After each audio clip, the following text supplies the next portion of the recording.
Welcome to the Psychology World podcast. I'm Connor Whiteley, bringing you psychology news, articles, and other interesting psychology-related articles. Where I can find the podcast notes and more interesting psychology-related things, and you can get your free 8 psychology book box set at connorwhiteley.net. Now let's get on to the show.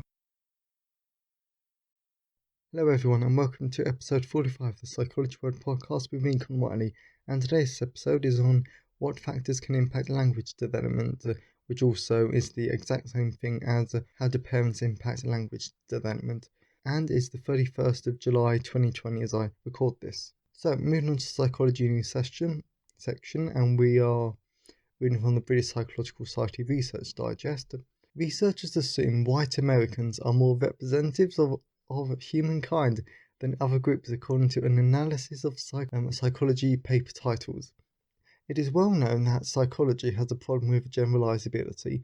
Studies overwhelmingly involve weird participants who are from Western and educated from industrialized, rich and democratic societies. And whilst there is increasing recognition that other populations need better representation in research, many psychologists still often draw sweeping conclusions about humanity based on results that are from a narrow proportion of the world's population. A new study suggested that this problem may have another more sinister effect, that the authors argue that because of psychology's traditionally narrow focus, we're ending up with implicitly assuming that the results of study on weird groups, particularly white Americans, are somehow more universally generalizable than those from other populations. So this I completely agree. This is a massive problem in psychology, and the problem with using white Americans is, yes, America is a superpower, technically. To be honest, if you really think about it, America, and I promise you I'm not being offensive, but if you really think about it, if you really did want to pick one group that was more, I don't know, representative of other people, then India, China, Russia, Canada, the other, well, maybe not Canada, maybe not Russia, but the countries that have a massive population. And to be honest, like I've always said, that when I do my own research, I will really try to not use weird participants or use people from different cultures just to try and make my research a bit more valid. So this is a problem that psychology has. But hopefully, though, as we speak about this more, as we all recognise this issue, this will hopefully change. So fingers crossed for the future. So let's show weight bias against obese dogs and their owners. This should be interesting. The concept of weight bias, or fat phobia, the social stigma around obesity, has been around for a while now. Studies have shown that such stigma is present even amongst medical professionals, which negatively impacts quality of care for patients with obesity. Over the years, there has been several instances of doctors attributing medical symptoms to obesity when the symptoms are actually caused by something more serious, like a tumour. But what about social stigma towards obese pets? Over 50% of cats and dogs in the USA are obese, and like humans, pets with obesity have a higher risk of God, I can't even say this now. Metabolic, respiratory, and other diseases. A new paper in the International Journal of Obesity examines whether the same weight bias that affects the delivery of healthcare is prevalent amongst pet doctors as well. So that I think is quite interesting, and to be honest, the only takeaway from this is that, well, we should, when we come across an obese person, we shouldn't just automatically go, oh, well, whatever your problem is because you're overweight, just exercise a bit more. Of course, exercise can have many benefits, like I've said in previous episodes, especially towards with psychological well-being, but there are some other physical health problems that aren't just to do with weight. So that's just something to think about. And we'll do one more. Oh yeah, to be honest, I don't know why I always say let's do one more, because I only ever do 3 anyway. That and I just want to say it's a really hot day in the UK today. I think it's about 35 degrees, at least that's what I saw on the news earlier. Or that might be for the weekend, but it's really hot, which is actually quite a nice change because there were some thunderstorms this week. Right, okay, so the last one then. Receiving money-saving gifts that can make people feel ashamed and embarrassed. This should be interesting. Looking for the perfect gift can be a pleasure and a curse. Don't we all know it? I think we've all been in that situation. The joy of picking exactly the right thing versus the anxiety that you completely missed the mark. Yeah, the mark. God, this is bringing back memories. Whether to get someone something luxurious but impractical or something with a utility is another common dilemma. It's also one that may have unintended consequences, like some practical gifts, those that save someone time or, for example, can be appealing and well received. Others may fall short. If you're thinking of getting that special someone a gift with the intention of sending them money, for example, think again, you might end up making them feel ashamed. And to be honest, like this really depends on the person. I love receiving money as a present.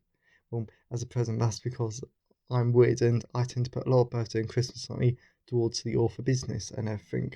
This really, really does depend on who you're buying for and what they're like, which I'm sorry, I wish I could be more helpful. For example, I just said that I receiving money, but I absolutely hate and I actually get quite offended if somebody buys me deodorant and stuff like that. Simply because I'm not a smelly person, but I sort of feel like that's what the person's implying by buying me that. So I hope you've found today's psychology news section useful. Let's move on to the personal update. Moving on to the personal update, today is going to be a bit of a long one, but hopefully you should all find this interesting. So this week's been quite busy on the fiction side, and in terms of the psychology side, I have actually decided to research the formulation in psychology and psychotherapy again because it is like really interesting. But I just had to have a few days off last week and the last night because I was just really tired. But I got back to it this week and I'm really enjoying it. In fact, after I finish this, I'm actually going to go and do some more psychology research bit.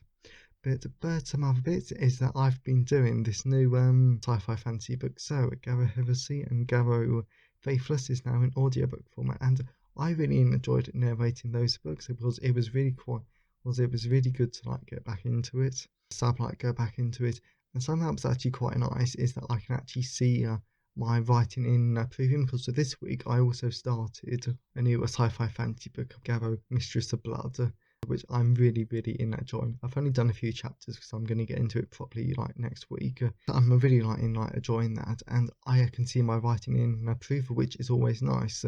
And I think it's nice for all of us whenever we see an improvement in our skills, or whether this be cooking, academic writing, or psychology knowledge. I think it's really nice just to know that we have progressed, even slightly. Progress is still really important. And some other really exciting news about this week is that there's been some amazing AI developments, which the reason why I'm mentioning this on this podcast is that as people interested in psychology, all these advancements in AIs and technology will impact our behavior. So as people who want to study human behavior, I think it's quite important for us to be aware of these AI developments, just so we can start to think about how they're going to start impacting human behavior in a few years, and even when they become mainstream, because there are these two amazing features. So one that got released a few months ago, in fact back in March, to be honest, through this company called deepzen.io, which I really am quite looking forward to working with them because I've been in the talks about them, and so that, and I'm going to get them to do my winter trilogy for the audiobooks. So those 3 books should be narrated by AI, and I've listened to their samples and they're really, really quite amazing. So I think that a question to take away from this personal update is, well, how could these voicings and these voice audiobooks and these also all of this voice stuff being done by AI impact our behaviour? For example, will this decrease our trust? Because we will know if a voice on the TV or something we listen to is done by a AI or human. And if you've been listening to the podcast for quite a while, then you know I'm really into human branding. And to be honest, from a human branding perspective, this is really exciting, but also quite concerning, because your voice is a very powerful thing when it comes to human branding. But this is why when I'm editing these podcasts, I leave in some mistakes. So, for example, my stumbling, or even when I repeat words, just so you know that this is done by a real human compared to an AI, because AIs are perfect. But every single sample, and including somebody I know really well, she does a voice double, which is all of her voice doubles are perfect. So that's just something really, really interesting. Then the next advancement is getting your own AI voice double is now a real thing because this company called DeepScript does it. And I really am considering getting this for a month because I have more than enough audio to create my own voice double. So I really am considering it. To be honest, if you want to hear about it, then please email me at connorwhiteley@connorwhiteley.net because I would love to hear your thoughts on this AI. Oh yeah, that, and the final thing that I wanted to say is I am so much happier about doing these general topics, which is where I read an article and I'm inspired by the article to do a podcast episode about it, doing my own research as well and my own takes on it. So that I'm so much happier with because of these ones, I'm constantly learning more and everything else, which is the whole point of this podcast. And hopefully you're also enjoying them a lot more because I know the podcast listenership, and hello new ones and also hello old ones. Thank you all for listening to this. Is that this whole podcast listenership is that I don't even think that's a word, but hey ho, has actually grown dramatically. So that's really interesting. So hopefully you're all enjoying it a lot more. I definitely know that I am. It's actually quite ironic that I say it on this podcast episode, considering I'm doing this podcast episode based on a very small section of my new book. Speaking of new books, so by the time you listen to this, my brand new book, Developmental Psychology, is now available. So you can get the paperback, ebooks, large print, and basically everything available on all ebook platforms. And you can get the brand new paperback and large print available on Amazon. So here's the blurb. So, but do you want to learn about child psychology? Do you want to learn how a child develops cognitively, language, and more? Do you want an easy to understand and engaging guide to developmental psychology? If the answer is yes to these questions, then this is the book for you. As in this book, you will learn about a wide range of topics of developmental psychology, such as brain development, the effects of social interaction, and culture impacts our development, and how children learn language, and much, much more. By the end of this book, you will have a great understanding of the range of topics in developmental psychology, all explained in an easy to understand way. Yeah, so this book I really, really enjoyed writing, and I hope that you do too. Yes, and if you wanted to support the show personally, and I am going to do a more specific section on this on a future podcast episode, then please consider supporting the show for just a couple of dollars a month on patreon.com, and you get tons of bonuses, and that's patreon.com/Connor Whiteley. So let's move on to the content part of today's episode. Moving on to the content part of today's episode, we're going to be talking about the factors that influence language development, because yes, and this is taken from my brand new Developmental Psychology book, second edition, which is available on all major ebook retailers. So when it comes to language development, there are two main factors that can affect language development. So the first one is quantity of language input. Then the next one is quality of language input. And we're going to both look at these separately now. So the first one is quality of language input. So one of the best ways to help a child speak is to talk in front of them, which is what I think we all knew. And this is why whenever you say, how does a child speak? We all tend to immediately think that it's because children watch their parents speak. But this is problematic, as adults do differ hugely when talking to a child in terms of their words per hour, sentences per hour, and sentence lengths when talking to a child. But this is still very important for language development, and the reason for this is because the variance in the quantity of language predicts a child's vocabulary development and processing speeds, and this is supported by a lot of different research. For example, you got Marshman and Fennell 2008, and then you've also got Fennell, Hurtado, and Marshman 2008. So they both did two studies that year.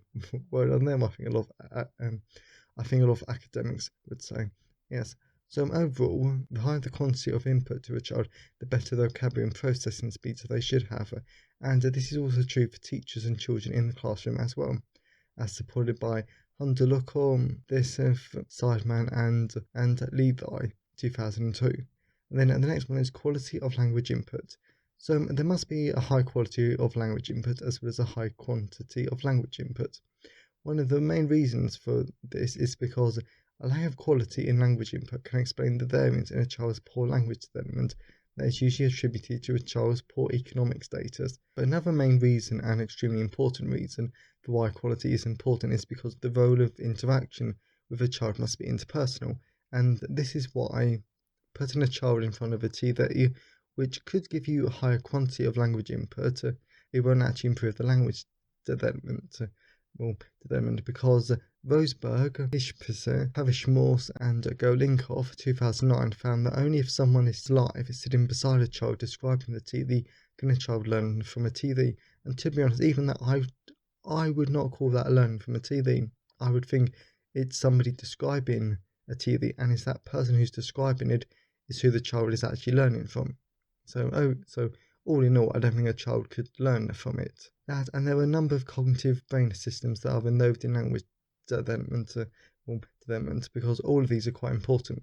For example, auditory and the visual systems are involved because you need to match what you hear to what you see.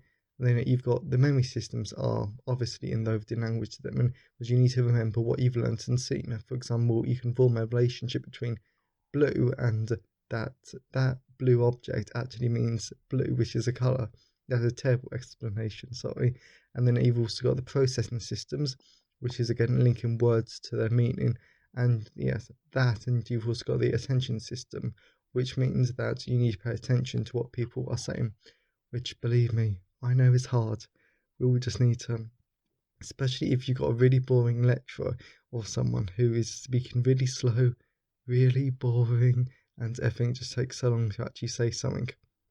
I'm pretty sure that we've all been there, and there's just this little parting note to that I think is actually really important when it comes to language development.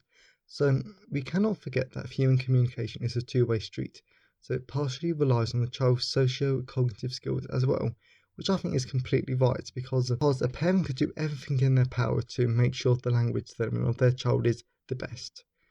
They can give them the highest quality language input, they can give them the highest quantity of language input, but if the child is not interested, they will not learn language. And that's why parents need all the silly voices that parents do to actually make their children interested are actually so important. So yes, they seem stupid, but they're actually really, really important. So I hope you've enjoyed today's episode. Please consider checking out my new book, Developmental Psychology, 2nd edition, available on all ebook retailers. If you want the paperback edition and large print, then they are available on Amazon. So have a great day. I hope you're all safe, and I'll see you next time.